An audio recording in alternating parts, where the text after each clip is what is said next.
দেখো বন্ধুরা, এটা আমাদের পিছন পাশ, পিছনে এত ফুল হয়েছে।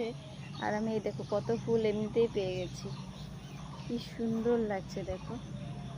আর এখানে দেখো বড় একটা প্রজাপতি এসছে, এই যে। হ্যালো বন্ধুরা, good morning, welcome back to my Doyel Pakhi page. তো চলো, সকালবেলা রান্না করে চলে এসেছে, স্নান হয়ে গেছে। এই যে রান্না করছি, মাছ ভাজা করছি। এখানে মাছের মাথা আছে, এই দেখো বুনু ওরা আবার গিয়ে ইলিশ মাছ নিয়ে আসলো কত। এখানেও মাছের মাথা আছে, তো মাছগুলো ধুয়ে নিই।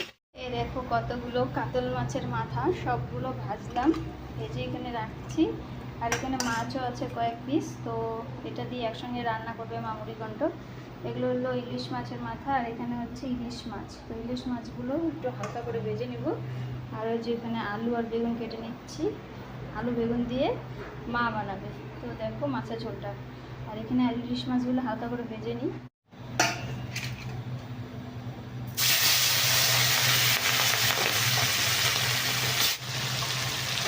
ইলিশ মাছটা হালকা করে ভাজবো, এটা একটু রান্না করতে হয়।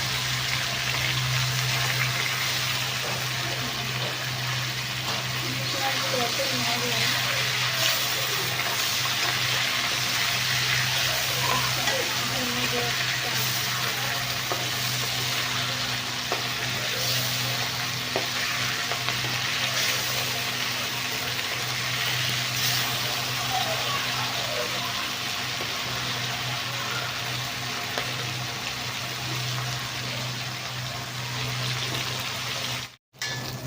বেগুনটা একটু ভেজে নিই।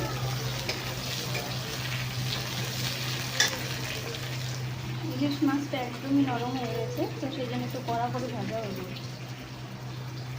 এখানে জিরা লঙ্কা বেটে নিব, আদা, আর কিচ্ছু লাগবে না ইলিশ মাছের, লঙ্কা, কাঁচা লঙ্কা, আদা, জিরা, এটাই হচ্ছে ইলিশ মাছের মশলা। সকাল থেকে বৃষ্টি, এই যে